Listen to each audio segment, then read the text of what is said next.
Bonjour et bienvenue à tous sur notre webinaire Comment maîtriser votre CVAE grâce à une approche axée sur la valeur ajoutée. Je me présente, je suis Lorenza Devaux, chef de projet marketing au sein d'Aiming et j'ai le plaisir ce jour d'animer ce webinaire. Alors, je suis également accompagnée de Vincent Hermy, donc de notre expert consultant en fiscalité locale. Bonjour Vincent. Bonjour Lorenza. Alors, sachez que ce webinaire est bien sûr enregistré. À la fin de cette session, vous allez recevoir le lien de rediffusion ainsi que la présentation PDF. Si vous avez des questions, n'hésitez pas à les poser dans notre onglet chat qui se situe à droite de votre écran. Et désormais, je vous invite à découvrir ensemble le programme qui va rythmer cette fin de matinée. Alors, dans un premier temps, nous nous pencherons sur la compréhension de la réforme ainsi que son calendrier.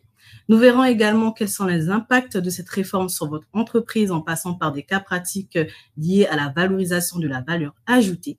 Et nous terminerons avec une session de questions-réponses. Je vais maintenant laisser la parole à Vincent et vous souhaite un très bon webinaire. Merci. La parole est à toi, Vincent. Merci.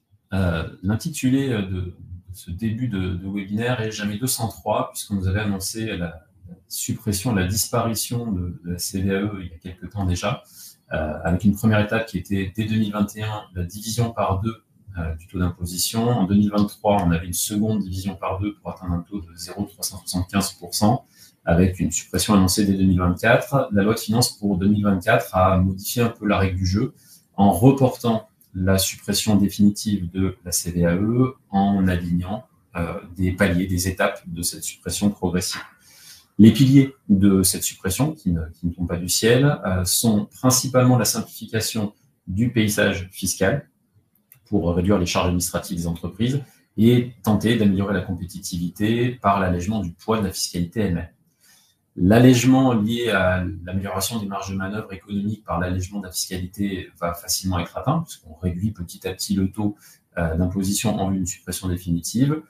Le volet simplification sera peut-être un petit peu plus difficile à atteindre, puisque les équipes fiscales et comptables qui gèrent et le chiffre d'affaires et la valeur ajoutée devront encore gérer le sujet de manière pointue jusqu'à 2027, date de liquidation de la dernière CVAE qui sera celle de 2026. Et puis on le verra pour le futur, puisque la valeur ajoutée, la notion de valeur ajoutée va perdurer et va encore rester active. Donc, en un visuel très simplifié, finalement, un calendrier qui va s'échelonner de 2021, qui est le passé, et la première marche vers la disparition de la CVAE, même si ce n'était pas prévu comme ça à l'époque, mais la division par deux du taux. Donc on passait d'un taux de 1,5 à un taux de 0,75% pour 2022. Une étape marquante qui était la fin annoncée à compter de l'imposition 23 avec la réduction d'un taux de 0,75 à 0,375. Et puis, ce que je viens de vous annoncer, la disparition progressive. Ce qu'on peut simplement rajouter au-delà des deux piliers qui étaient évoqués, c'est tout ça s'inscrit dans un contexte de volonté de maîtrise des finances publiques, puisque tout ce que les collectivités, enfin les entreprises ne paieront plus, n'alimentera plus le budget des collectivités, et donc ce sera par des voies détournées. On parlait donc de réduction du taux d'imposition. Ce que vous avez sous les yeux, et on parle aussi de simplification, ce que vous avez sous les yeux, c'est la vision simplifiée de ce que prévoit le texte en matière d'évolution des taux. Donc, on voit très vite que la simplification, elle n'est pas si forte que ça. Ça se modélise très aisément dans des outils de calcul. Ce qu'on peut retenir, c'est un taux d'imposition 2023, donc celui qui va vous intéresser au premier chef dans le cadre de la liquidation de vos relevés de solde à déposer début mai 2024, c'est le taux de 0,375, et on voit que ce taux d'imposition va graduellement se réduire pour passer par 0,28 au titre de l'année 2024, 0,19 au titre de l'année 2025 et 0,09%, à chaque fois ce sont des pourcentages, au titre de l'année 2026. Il n'y aura pas de taux d'imposition 2027, puisqu'à partir de l'imposition due au titre 2027, la CVAE disparaît complètement. Donc, pour aller au-delà de ces formules un peu calculatoires qui nous mettent loin de la réalité, on vous propose deux étapes. La première, c'est de montrer aussi les paramètres autour du taux, parce qu'il n'y a pas que les taux qui vont évoluer, de s'accorder un petit instant là-dessus, et puis de voir dans un slide juste après des exemples chiffrés de quels sont les taux d'imposition qui peuvent s'appliquer à quel cas de figure. Donc, vous pourrez peut-être ainsi vous projeter sur le taux d'imposition applicable. Premier point, parmi les choses qui ne changent pas, c'est un point notable, c'est les frais de gestion qui sont associés à la cotisation sur la valeur ajoutée des entreprises et aux taxes annexes. Pendant la période dégressive, la période de sortie, on va l'appeler comme ça, le taux de frais de gestion est immuable.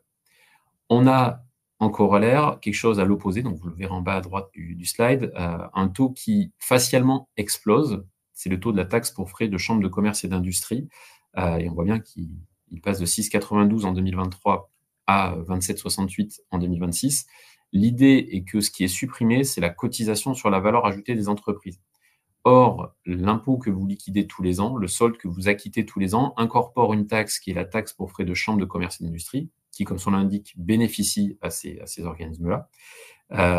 Or, supprimer la cotisation sur la valeur ajoutée des entreprises revenait à supprimer leurs recettes, ce qui est exclu du périmètre, et donc, en tout cas pas le supprimer, mais en tout cas réduire fortement les montants sur la période. Et donc, pour que ces entités-là reçoivent des rémunérations, encore une fois, si on peut l'appeler comme ça, mais une ressource équivalente, le taux augmente pour la taxe pour frais de chambre de commerce à proportion inverse de la décroissance du taux de la taxe elle-même.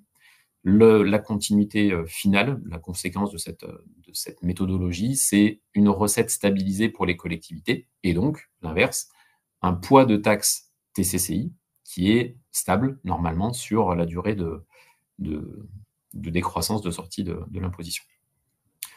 On a des paramètres périphériques, alors qui sont des paramètres plutôt, qui s'adressent clairement soit aux petits contribuables, sans que ce soit péjoratif, mais qui ont des valeurs ajoutées relativement faibles, voire pas de valeur ajoutée du tout, qui vont être liés à un dégrèvement automatique éligible à partir du moment où on a une entreprise qui a un chiffre d'affaires de moins de 2 millions d'euros.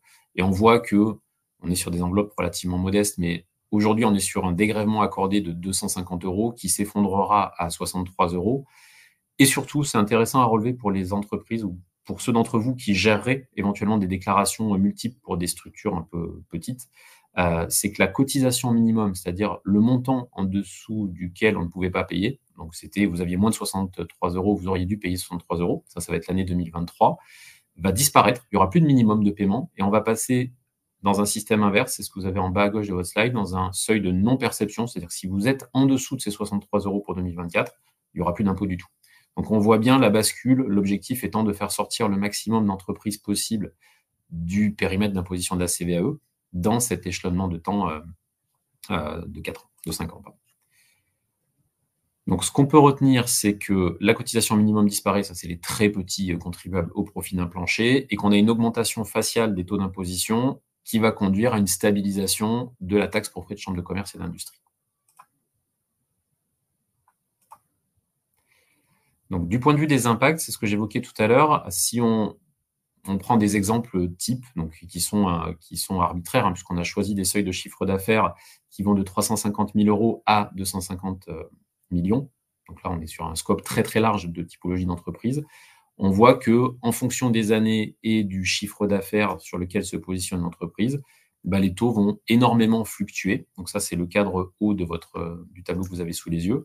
Ils vont fluctuer d'un 0,038% pour une entité, on va dire, qui a 1,2 million de chiffre d'affaires, jusqu'à, en fin d'année 2026, pour l'année 2026, les 0,09 pour la plus grosse entité.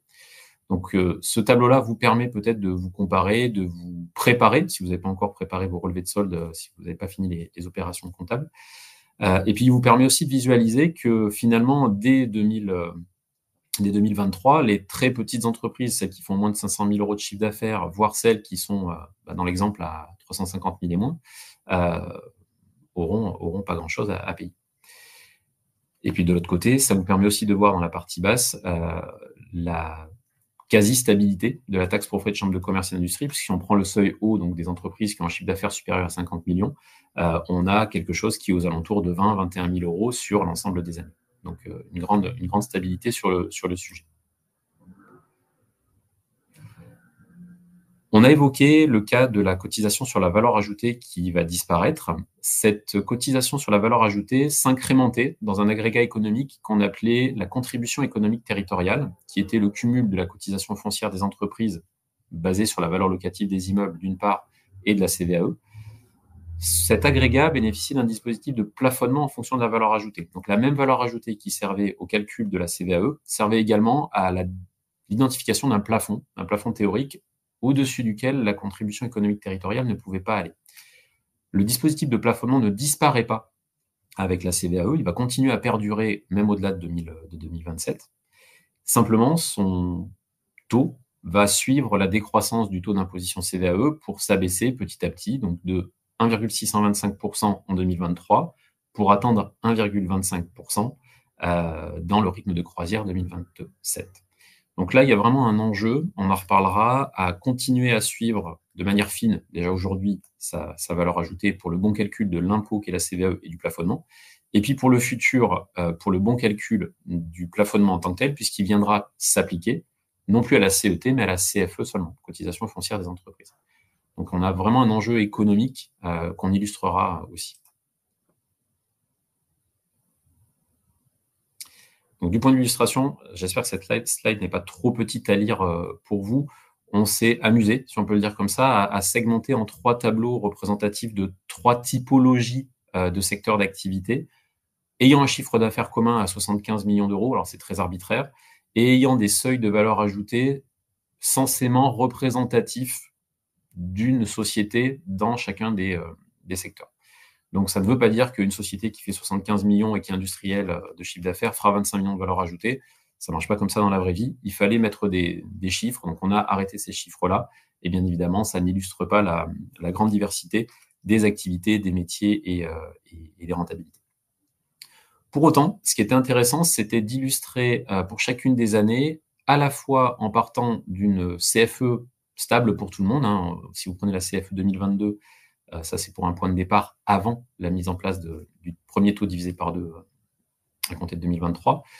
Si on part donc d'une CFE 2022 à 350 000 euros chez tout le monde, avec des seuils de valeur ajoutée un peu différents, on s'aperçoit que le monde de l'industrie devrait être plafonné de manière récurrente, ce qui ne devrait pas être le cas du monde du commerce et des services. Alors, j'emploie le conditionnel et je vais m'attarder une seconde là-dessus. Si vous observez la colonne CFE dans chacun des tableaux, vous constaterez des évolutions différentes. C'est-à-dire que la CFE du périmètre qu'on va appeler industrie évolue de 350 000 euros à 415 000 euros en 2027, alors que les CFE périmètre commerce-service n'atteignent que, entre guillemets, un montant de 362 000. Pourquoi est-ce qu'on a ces différences? C'est qu'on a intégré dans cet exemple, pour essayer de se projeter un peu, l'effet des modalités d'évolution, hors taux d'imposition qui ne peuvent pas être connues à date, mais des modalités d'évolution des taxes. Les sociétés industrielles vont voir leur valeur locative directement indexée sur l'indice des prix à la consommation harmonisée.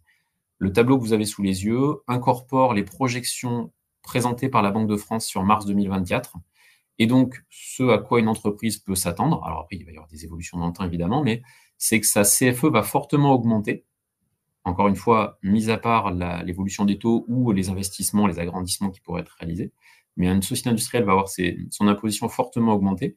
Et pour autant, avec ce système de plafonnement, elle va continuer à bénéficier d'un dispositif de plafond qui fera que son imposition sera au global gagnante par la disparition de la CVAE.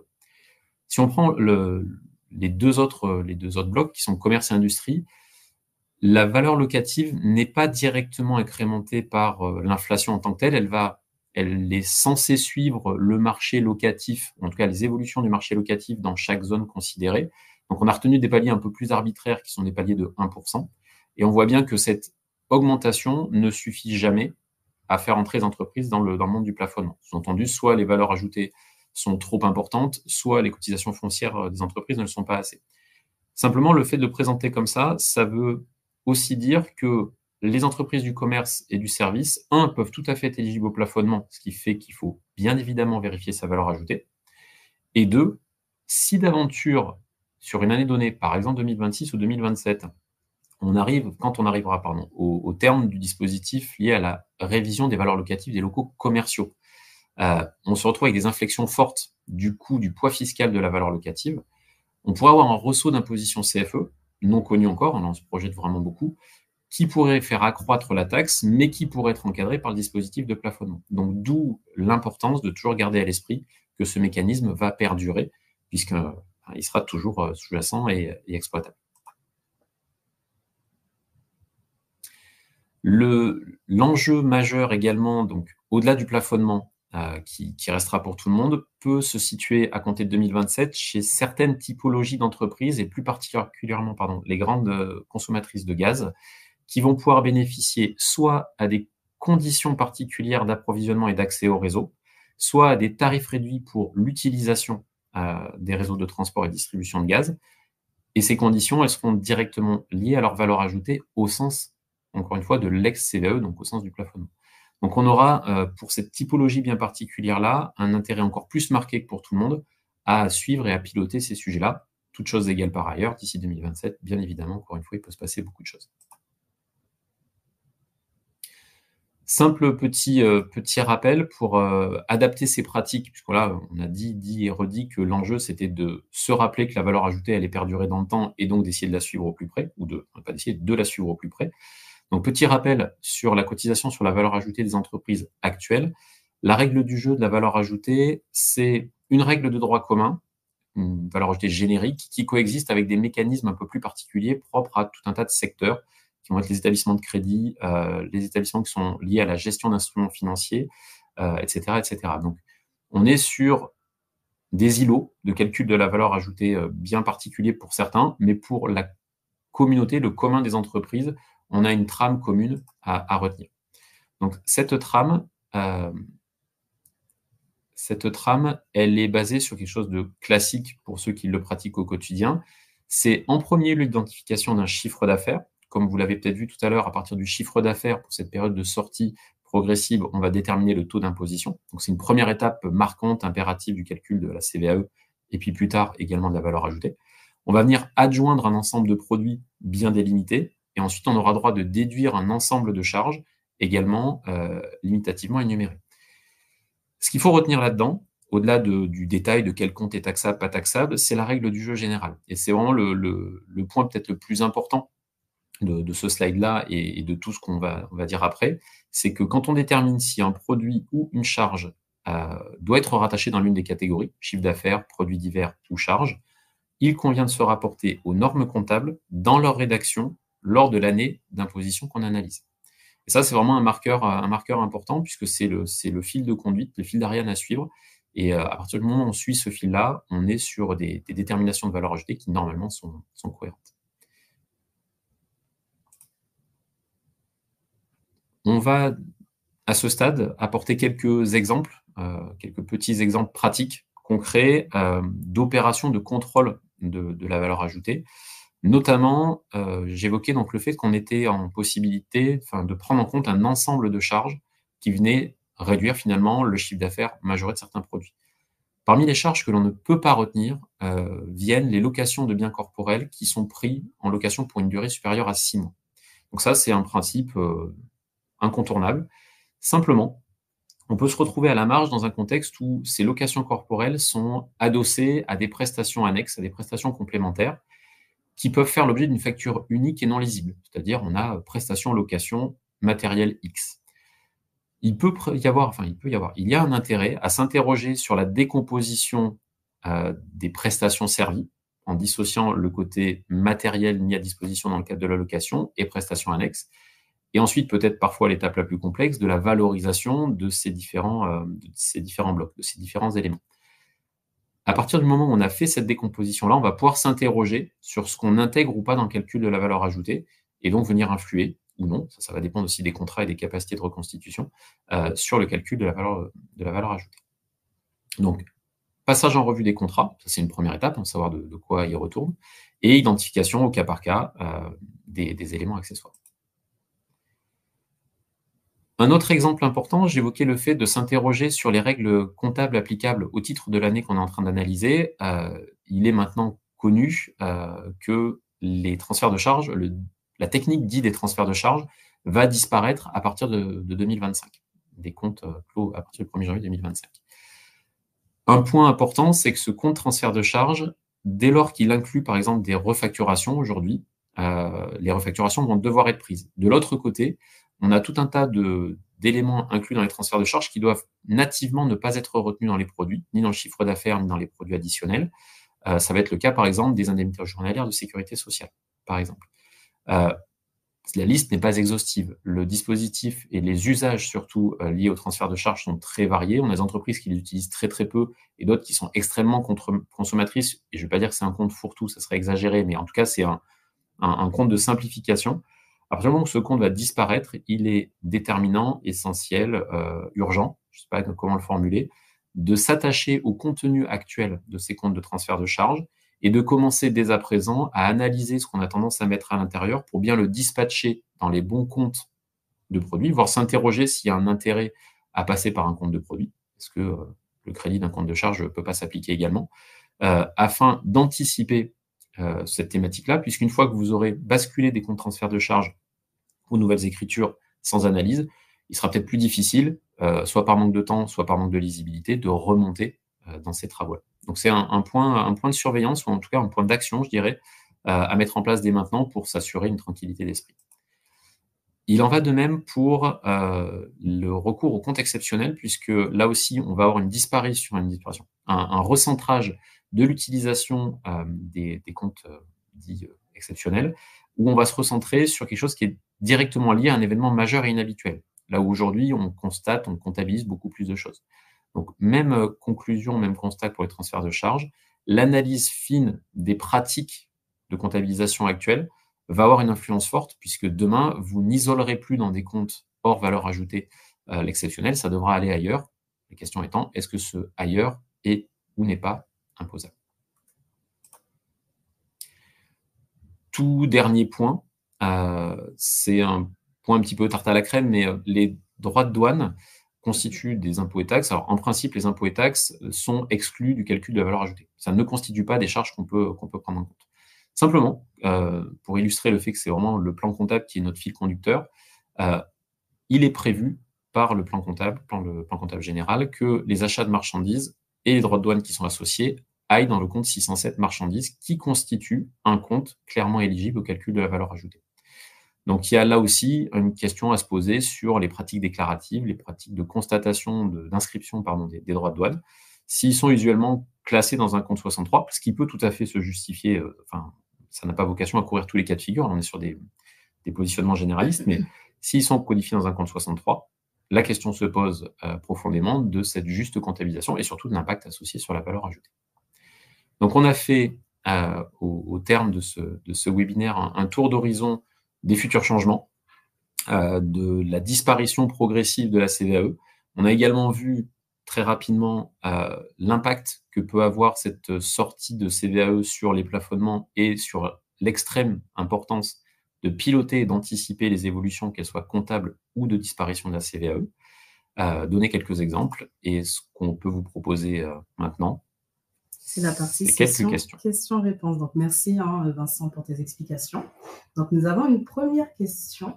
Alors, la première est la suivante, si je la retrouve. Alors, pour le futur, le plafonnement semble plutôt réservé aux grosses sociétés industrielles. Pensez-vous que d'autres secteurs puissent espérer bénéficier de ce service à l'avenir?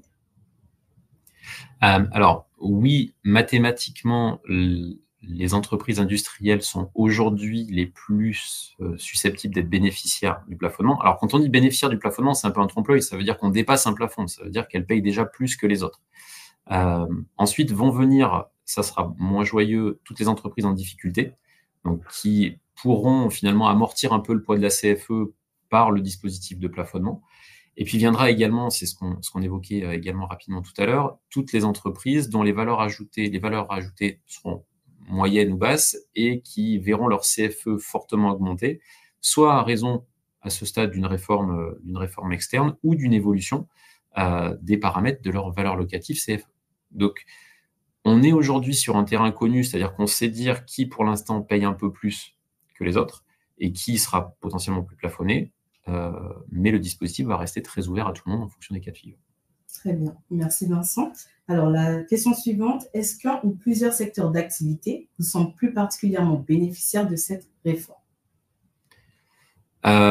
Et j'aurais tendance à dire le secteur des services, puisque aujourd'hui, si on calcule une CVAE, même si c'est techniquement faux à front renversé, Finalement, ce qui n'entre pas dans les charges déductibles, c'est les frais personnels, les impôts et taxes. Donc, une entreprise qui est fortement consommatrice de main-d'œuvre, enfin main-d'œuvre au sens, c'est plutôt le monde du service, qui n'aura pas énormément d'achat de marchandises, de matériel, enfin de stock, de constitution de stock, aura une valeur ajoutée très importante. Donc, on est sur un système où les entreprises de services, globalement, des valeurs ajoutées plus fortes, donc des CVAE plus fortes.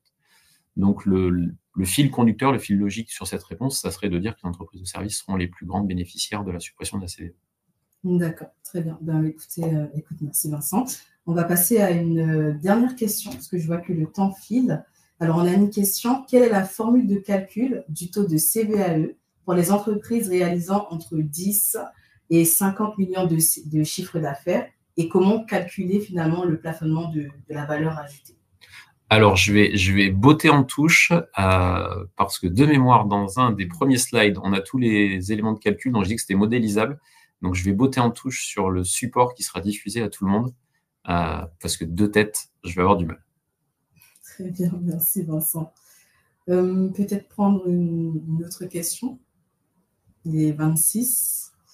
Alors, dans la slide sur la période 2024-2026, je pense que tu t'en rappelles, Vincent, les frais de gestion de 1% sont indiqués pour les millésimes 2023 à 2026. Ceux-ci ne sont pas abrogés depuis le millésime 2023? Pas à ma connaissance. D'accord. Très bien.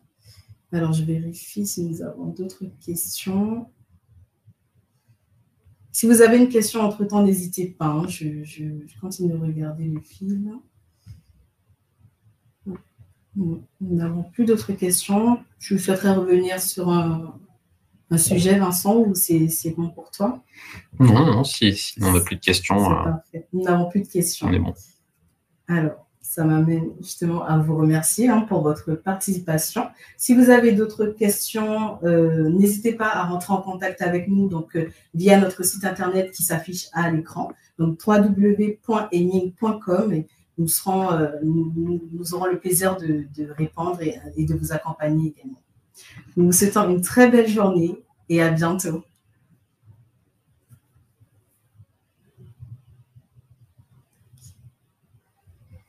Voilà. Ça y est, je suis sortie.